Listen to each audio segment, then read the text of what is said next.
everyone. I am CA Vibhuti Narang. Welcome to our channel Voxcov Academy. आज की video को जो हमारा टॉपिक है वो TDS चालान कम रिटर्न्स हैं जो न्यू इनकम टैक्स पोर्टल पे फाइल किए जाते हैं। सबसे पहली बात, चालान कम रिटर्न क्या होता है वो तो हम आज इन डिटेल इस वीडियो में समझेंगे ही, बट TDS के ऊपर चालान्स क्या होते हैं जो कि हर महीने की 7 तारीख को चालान 281 भरा जाता है वो उसके ऊपर मेरी ऑलरेडी एक सेपरेट वीडियो है जिसका लिंक मैं आपको डिस्क्रिप्शन में दे दूंगी। ऑल्सो जो क्वार्टरली रिटर्न फाइलिंग होती है जो हम जुलाई में, अक्टूबर में, जनवरी में और मई में करते हैं, जो कि 26Q, 24Q, 27EQ या 27Q ये सब रिटर्न्स जो फाइल की जाती हैं उसके ऊपर भी मेरी एक सेपरेट वीडियो है, तो उसका लिंक भी मैं आपको डिस्क्रिप्शन में दे दूंगी। अब TDS में चालान्स अलग टॉपिक है और रिटर्न्स अलग टॉपिक है, बट चालान कम रिटर्न एक ऐसा चालान रहता है या एक ऐसा फॉर्म रहता है जहां पर इनकम टैक्स एक्ट के सेक्शन 194 जो कि TDS के रेलेवेंट सेक्शंस हैं, और इस रिटर्न या फॉर्म के थ्रू एक ही फॉर्म जो रहता है ना वो आपका चालान का भी काम करता है, यानी कि आप उसके थ्रू पेमेंट भी कर सकते हो, और वो रिटर्न फाइलिंग का भी काम करता है क्योंकि उसमें दोनों जो डिडक्टर और डिडक्टी होती हैं दोनों की डिटेल्स जो है वो यहाँ पर प्रोवाइड कर दी जाती हैं।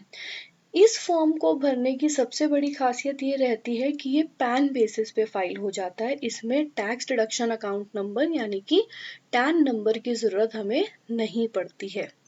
अब समझते हैं सबसे पहले ये कौन से सेक्शंस के ऊपर एप्लीकेबल है और फिर ये समझेंगे कि वो सेक्शंस इन डिटेल कहते क्या हैं। ऑल्सो मैंने इसके ऊपर सेक्शंस इन डिटेल अंडरस्टैंडिंग पे ऑलरेडी एक वीडियो बना के रखा हुआ है जहाँ पे ये sections as and when required या जब जब इंट्रोड्यूस हुए तब उसकी डिटेल अंडरस्टैंडिंग मैंने दी थी, बट क्योंकि आज हम एक सेपरेट टॉपिक इसके ऊपर समझ रहे हैं तो मैं इन डिटेल इस वीडियो में इसको कवर करना चाहती हूँ। उसके अलावा उसके बाद जब हम इसको वीडियो को कंटिन्यू करेंगे तो लास्ट में हम एक बार समझेंगे कि ये फॉर्म्स एक्चुअली पोर्टल पर भरे कैसे जाते हैं। सबसे पहले वो 4 सेक्शंस कौन से हैं। फर्स्ट सेक्शन है section 194IA which is payment of transfer of immovable property.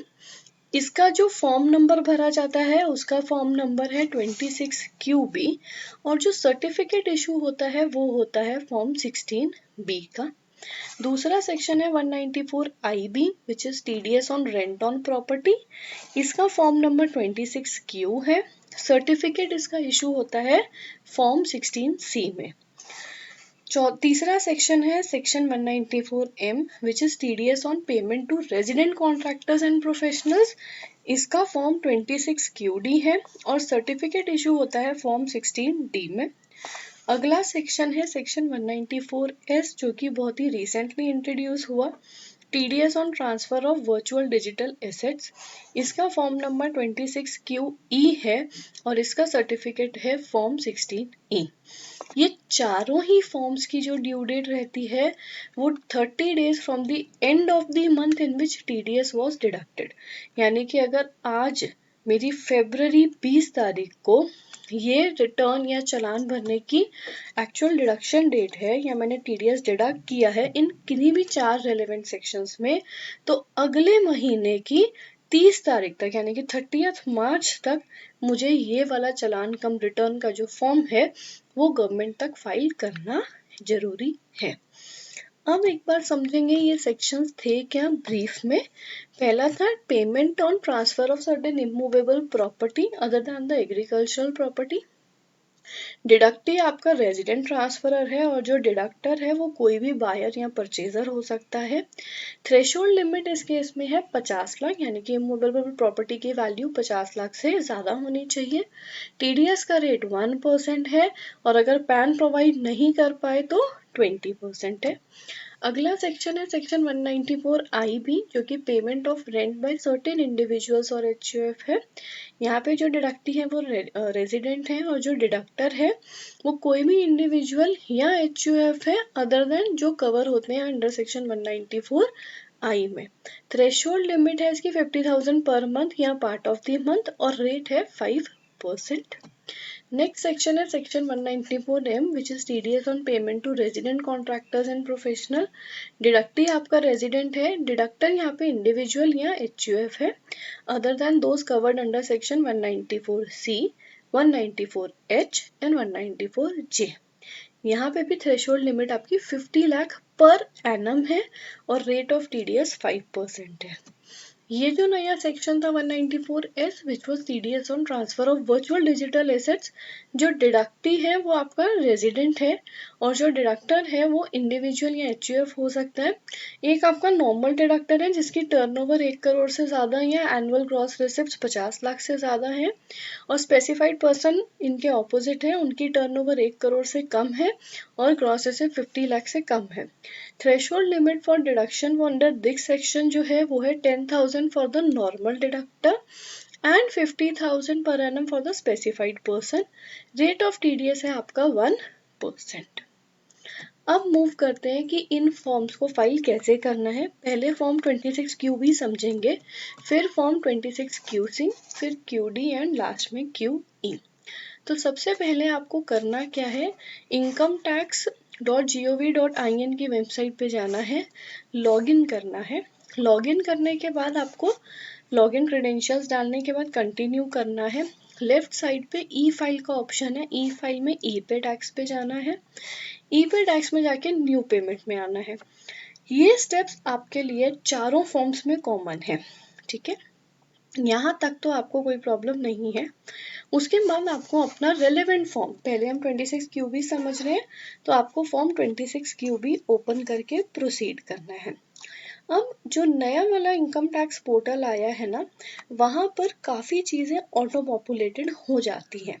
इससे पहले जब हम चालान कम रिटर्न समझते थे तो हमें buyer as well as seller की डिटेल्स खुद डालनी होती थी। अब इन्होंने आपके ही पोर्टल के थ्रू इसको लिंक कर दिया है, यानी कि आप इनकम टैक्स पे लॉगिन करेंगे, भरेंगे तो आपकी सारी डिटेल्स ये देखिए ऑटो पॉपुलेट होती हैं। तो फर्स्ट स्टेप कहता है कि you have to add your buyer details. अब बायर डिटेल्स मतलब आपने ही इनकम टैक्स पे लॉगिन किया तो उन्होंने यहाँ पे सारी की सारी डिटेल्स आपसे रिलेटेड, आपका पैन, आपका आधार नंबर, आपका नाम, आपका एड्रेस, हर चीज़ें यहाँ पर ऑटो पॉपुलेटेड है। जितना भी ये ग्रे एरिया है ना, ये सब ऑटो पॉपुलेट होके आता है। बस लास्ट में आपसे वो सिर्फ इतना पूछता है कि क्या एक से ज़्यादा बायर हैं या एक से कम बायर हैं। अगर आप इसको यस करते हो तो फिर आपको दूसरे बायर की इंफॉर्मेशन सेम मैनर में एंटर करनी पड़ेगी। अगर आप इसको नो करते हो यानी कि आप सिंगल बायर हो तो आप उसको नो करके आगे कंटिन्यू करते हो। ये डेफिनेटली आपके ट्रांजैक्शन के केस टू केस बेसिस पे भी डिपेंड करेगा। ये सारी चीज़ें ऑटो पॉपुलेटेड होने के बाद आपने यस या नो का डिसीजन देना है और उसके बाद इसको कर देना है कंटिन्यू। अब आती है बात सेलर डिटेल्स एंटर करने की। सेलर डिटेल्स एंटर करने के लिए हमें जो लगेगा वो लगेगा residential status of the seller, क्या वो रेजिडेंट है या वो नॉन रेजिडेंट है। उसके बाद उसका पैन डालना है, सेम पैन आपको री एंटर करना है ताकि वो कंफर्म हो जाए। फिर आधार नंबर जो है वो पैन बेसिस पे से, क्योंकि वो लिंक्ड रहेगा तो वो ऑटो पॉपुलेट हो जाएगा। Name of the seller, category of pan, ये आपकी ऑटो पॉपुलेटेड है। फिर आपको सेलर के सारे रेलेवेंट एड्रेस डालने हैं, डिटेल्स डालनी है और फिर नीचे वो फिर से पूछेगा कि क्या एक से ज़्यादा सेलर हैं। अगर आप यस करते हैं तो आपको सेलर नंबर 2 की डिटेल्स डालनी है, अगर आप नो करते हैं तो आपको करना है कंटिन्यू। कंटिन्यू करने के बाद अब आपके लिए रेलेवेंट है ये प्रॉपर्टी की डिटेल्स डालना। अब वो फिर से पूछेगा सेलर का रेजिडेंशियल स्टेटस क्या है, विच इज रेजिडेंट। अब प्रॉपर्टी के कौन सी टाइप है, यानी कि वो लैंड है या फिर बिल्डिंग है। यहाँ पर आपको एंटर करना है जो प्रॉपर्टी आपने बाय करी है ना, उस प्रॉपर्टी की डिटेल्स। इससे पहले सेलर कहाँ रहता था वहाँ की डिटेल्स थी, यहाँ पे एक्चुअल प्रॉपर्टी जो परचेज की है उसकी डिटेल्स डालनी है। इसके बाद नीचे पूछा जाता है डेट ऑफ एग्रीमेंट या बुकिंग। तो डेट ऑफ एग्रीमेंट जो है, जिस दिन आपका इस सेल ऑफ प्रॉपर्टी का एग्रीमेंट हुआ उसका डेट, और यहाँ पे कितने की वैल्यू ऑफ प्रॉपर्टी है वो आपको डालनी है। वो डेफिनेटली 50 लाख से ज़्यादा होनी चाहिए। डेट और payment of credit made to seller, यानी कि किस दिन आपने ये TDS का क्रेडिट उसके नाम पे किया या पेमेंट की आपने उसको, और यहाँ पे वो डेट जिस दिन एक्चुअली टैक्स डिडक्ट हुआ। तो जनरली ये दोनों डेट्स आपकी सेम होनी चाहिए, अदरवाइज इसमें इंटरेस्ट के लिए नोटिफिकेशन आ जाता है या पॉपअप आ जाता है। पेमेंट टाइप वो पूछता है लमसम या इंस्टॉलमेंट।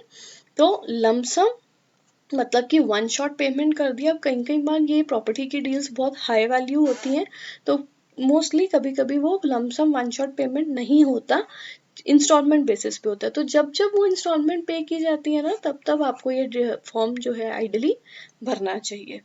फिर आपको पढ़ना पड़ता है कितना टैक्स टोटल अमाउंट आपने पे किया, that is amount on which your actual TDS was supposed to be deducted.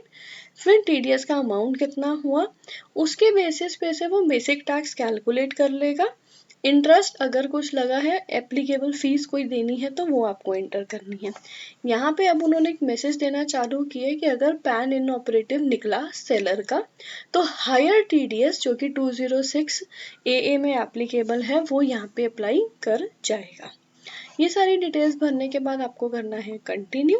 Continue करने के बाद आपको नॉर्मल अपनी पेमेंट डिटेल्स एंटर करनी है कि आप नेट बैंकिंग, डेबिट कार्ड या काउंटर पे पेमेंट किस तरीके से इन 5 पेमेंट्स में से पेमेंट करेंगे। जो भी पेमेंट टाइप आप सेलेक्ट करेंगे, रेलेवेंट डिटेल्स अकॉर्डिंगली वैसे ओपन हो जाएंगी।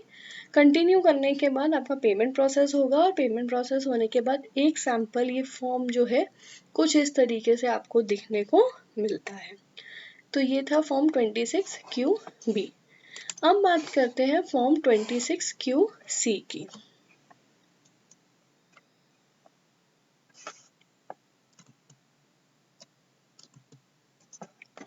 26QC में स्टार्टिंग का प्रोसेस जैसे मैंने बोला वो आइडली आपका सेम है, इसमें आपको कोई भी चेंजेस नहीं करने। ए पे टैक्स न्यू पेमेंट में जाने के बाद यहाँ से आपको फिर सेलेक्ट करना है फॉर्म 26QC। 26QC सेलेक्ट करने के बाद आपको सबसे पहले डिटेल्स डालनी है टेनेंट की, क्योंकि आप खुद ही टेनेंट है और आपके ऊपर ये फॉर्म एप्लीकेबल हो गया सेक्शन 194 IB के अंदर। तो ये सारी डिटेल्स अगेन आपकी जो है वो ऑटो पॉपुलेट होने वाली है। उसके बाद वो रेजिडेंशियल स्टेटस पूछेगा लैंडलॉर्ड का, तो लैंडलॉर्ड रेजिडेंट है या नॉन रेजिडेंट उतना आपको फिल करना है। उसके बाद आपकी सारी बेसिक डिटेल्स जो है वो ऑटो पॉपुलेट होंगी। एक से ज़्यादा टेनेंट तो नहीं है, वो आपको येस या नो करके कंटिन्यू करना है। कंटिन्यू करने के बाद आपको लैंडलॉर्ड की डिटेल्स अब यहाँ पर एंटर करनी है। लैंडलॉर्ड की डिटेल्स में आपको उसका पैन सेम बेसिस पे दोबारा से पैन डालना है। आधार नंबर ऑटो पॉपुलेट हो जाएगा। Name, category of pan, category of pan क्योंकि अब ऑटो पॉपुलेट होने लगी है, ये जनरली आपके फोर्थ जो पैन नंबर है उसकी 4 डिजिट से कैप्चर करता है। अगर वो P है तो प्रोप्राइटर, C है तो कंपनी, F है तो फर्म, उसके अकॉर्डिंग वो कैटेगराइजेशन करते हैं। फिर आपने यहाँ लैंडलॉर्ड के सारे एड्रेसेस एंड डिटेल्स मेंशन करनी है। वो करने के बाद क्या एक से ज़्यादा लैंडलॉर्ड है, येस या नो, वो सेलेक्ट करके कंटिन्यू। और कंटिन्यू करने के बाद आपको एंटर करनी है रेंटेड प्रॉपर्टी की डिटेल्स, कि वो रेंटेड प्रॉपर्टी जो है वो किस टाइप की है, वो लैंड है, बिल्डिंग है या दोनों है। अब आपको उस रेंटेड प्रॉपर्टी के सारे एड्रेस वगैरह एंटर करने हैं। यहाँ पे आपको पीरियड ऑफ टेनेंसी लिखना है, यानी कि कितने महीने के लिए ये प्रॉपर्टी रेंट पर थी। यहाँ पे आपको टोटल वैल्यू ऑफ रेंट यानी कि कितना रेंट पर मंथ था, मान लेते हैं 60,000, और 10 मंथ्स के लिए तो 10 से मल्टीप्लाई करके यहाँ पे 6 लाख की वैल्यू आएगी। Value of rent paid in last month, तो लास्ट मंथ में आपको टीडीएस डिडक्ट करना होता है, तो आपको वो लास्ट मंथ का जो रेंट अमाउंट है वो एंटर करना है। Amount of which on which TDS is deducted, तो आपको 60,000 पे टीडीएस 6 लाख पे टीडीएस डिडक्ट करना है मेरे एग्जाम्पल के उसमें। यहाँ पे आपको एंटर करना है रेट, और यहाँ पे आ जाएगा आपका अमाउंट ऑफ टीडीएस। उसके बाद किस दिन पेमेंट ऑफ रेंट किया और किस दिन आपने उसका टीडीएस डिडक्ट किया। टीडीएस का अमाउंट ऑटो पॉपुलेट हो जाएगा। इंटरेस्ट और लेट फीस अगर एप्लीकेबल है तो एंटर करनी है। कंटिन्यू करके सेम वेज पे आपके वो पेमेंट ऐप पे जैसे पहले दिखाया था वो लेके जाएगा, और वहां से वहां आपको उसका पेमेंट अकॉर्डिंगली कर देना है। नेक्स्ट जो हम फॉर्म समझेंगे वो है फॉर्म 26QD। 26QD 194M के केस में किया जाता था। तो बेसिक स्टेप्स को मैं फटाफट से स्क्रॉल करती हूँ क्योंकि हम समझ चुके हैं। यहाँ पर आता है आपका 26 QD फॉर्म। यहाँ फर्स्ट ऐप में आप एंटर करेंगे डिडक्टर, क्योंकि डिडक्टर आप खुद हैं तो वो सारी डिटेल्स आपकी ऑटो पॉपुलेट हो जाएंगी। यहाँ पर और कुछ भी एंटर नहीं करना, डायरेक्टली आपको कंटिन्यू करना है, क्योंकि मोर देन वन डिडक्टर का सिनेरियो या मोर देन वन टेनेंट या बायर वाले सिनेरियोज इसमें है नहीं। डिडक्टिव डिटेल्स आपको अगेन वो एंटर करनी है। पहली बात तो वो रेजिडेंट है या नॉन रेजिडेंट, और उसके बाद आपको उसका पैन डालना है, कंफर्म करना है। बाकी चीज़ें एज यूजुअल ऑटो पॉपुलेट होने वाली हैं। उसका एड्रेस डालना है और उसका मोबाइल नंबर, ईमेल आईडी वगैरह डाल के फिर से कंटिन्यू कर देना है। कंटिन्यू करने के बाद आपको डिडक्शन की डिटेल्स डालनी है। डिडक्शन में आपको 3 टाइप की पेमेंट्स पूछेगा। वो कॉन्ट्रैक्ट की पेमेंट है, कमीशन या ब्रोकरेज की है, या फीस फॉर प्रोफेशनल सर्विस है। इन तीनों में से जो भी नेचर होगा वो सिलेक्ट करके फिर आपने यहाँ पे डालनी है किस दिन वो कॉन्ट्रैक्ट या एग्रीमेंट हुआ और एक्चुअल अमाउंट कितना था कॉन्ट्रैक्ट का या एग्रीमेंट का। इन केस डिडक्टी का कोई लोअर डिडक्शन सर्टिफिकेट है तो आपका rate of TDS accordingly compute होगा, अदरवाइज नॉर्मल 5% वाला स्लैब जो है वो चलता रहेगा। यहाँ पर आपको डालना है total amount paid from 1 April till actual date of payment. तो यहाँ पे aggregate of payment credit during the period from 1 April, तो 1 अप्रैल से लेके जिस महीने में आप पेमेंट कर रहे हैं टीडीएस का वहां तक का टोटल अमाउंट कितना पे किया वो आपको डालना है, क्या पेमेंट का डेट है और क्या टीडीएस डिडक्शन का डेट है। वहां से टीडीएस अमाउंट आपके पास आ जाएगा, इंटरेस्ट अगर एप्लीकेबल है और फीस अगर एप्लीकेबल है तो आपको पे करनी है, और कंटिन्यू करके नॉर्मली आपको जैसे पेमेंट करनी है वो पेमेंट कर सकते हैं। अब आता है ये इम्पोर्टेंट फॉर्म 26 QE, क्योंकि ये बहुत ही लेटेस्ट है और ये थोड़ा सा डिफरेंट है लास्ट में जाके। तो न्यू पेमेंट तक मैं अगेन स्क्रॉल कर रही हूँ सारे स्क्रीनशॉट्स को। अब हम समझते हैं 26 QE अगर हमें भरना है, that is TDS on transfer of virtual digital assets. सबसे पहले तो डिडक्टर या बायर की डिटेल्स जो हैं वो तो आपकी ऑटो पॉपुलेट हो जाएंगी, इसमें कुछ नहीं करना, आपको कंटिन्यू करना है। यहाँ पे सेलर की जो डिटेल्स है वो आपको यहाँ पे एंटर, सिर्फ पैन और उसका डिडक्टी का री एंटर करना है पैन, बाकी चीजें ऑटो पॉपुलेट होंगी। उसका एड्रेस डालना है, बेसिक डिटेल्स डाके अगेन कंटिन्यू करना है। कंटिन्यू करने के बाद आपको डिडक्शन ट्रांजैक्शन डिटेल्स में जाना है। यहाँ पर सबसे पहले तो आपको रेजिडेंशियल स्टेटस ऑफ डिडक्टिंग या सेलर डिसाइड करना है। फिर आपको बताना है कि date of transfer of virtual digital asset, किस दिन ये ट्रांसफर हुआ और कितनी अमाउंट पर हुआ। ये 2 चीजें एंटर करने के बाद वो नीचे पूछेगा whether payment was made in kind और in exchange of another VDA, यानी कि आपने पैसे जो है वो काइंड में दिए या फिर कोई बार्टर सिस्टम से एक्सचेंज हुआ है किसी और वीडीए का। अगर आप इसको यस करते हैं तो फिर आपको यहाँ पे जिस मीडियम के थ्रू एक्सचेंज हुआ या जो पहले चालान नंबर था उसकी जो बेसिक डिटेल्स हैं वो यहाँ पे एंटर करनी है, और ऐड डिटेल्स पे क्लिक करने के बाद वो यहाँ पे ऐड हो जाएगा। ऐड करके आप कंटिन्यू करेंगे ना तो यहाँ पे ऑटोमेटिक एक चालान कम स्टेटमेंट बन के आएगी, जिसको आप वेरीफाई करके ई वेरिफिकेशन, जो नॉर्मल ITR ई वेरिफिकेशन प्रोसेस होता है उसको ई वेरीफाई कर सकते हैं। बट इन केस जब हम उसको बोलते हैं कि वो इन काइंड या एक्सचेंज नहीं है, यहाँ पर अगर हम नो सेलेक्ट करते हैं तो सिनेरियो क्या होता है, नो सेलेक्ट करने पे आपको डेट ऑफ पेमेंट या क्रेडिट, किस दिन इस वीडीए का पेमेंट या क्रेडिट हुआ, टीडीएस का रेट क्या था, कितनी अमाउंट पे टीडीएस, अमाउंट ऑफ टीडीएस क्या है, और किस दिन टीडीएस का डिडक्शन हुआ। ये चीजें एंटर करके आपकी नॉर्मली जैसे टीडीएस अमाउंट या इंटरेस्ट लेट फीस निकलती है वो सब चीजें कैलकुलेट करके कंटिन्यू करना है, और फिर आपको पेमेंट डिटेल्स में नॉर्मली जैसे हम पेमेंट करते हैं वैसे आपको पेमेंट कर देना है। तो आज की वीडियो में हमारे पास इतना ही। अगर आप मेरे पास और ऐसे टॉपिक सीखना चाहते हैं तो आप चैनल को प्लीज़ सब्सक्राइब करके रखें। ऑल्सो आप मेरी ये वेबसाइट voxcov.com पर आके प्रैक्टिकल ट्रेनिंग क्लासेस के रिगार्डिंग इन डिटेल और भी क्लासेस या कोर्सेज यहाँ से सीख सकते हैं। Thanks for today video, thank you very much.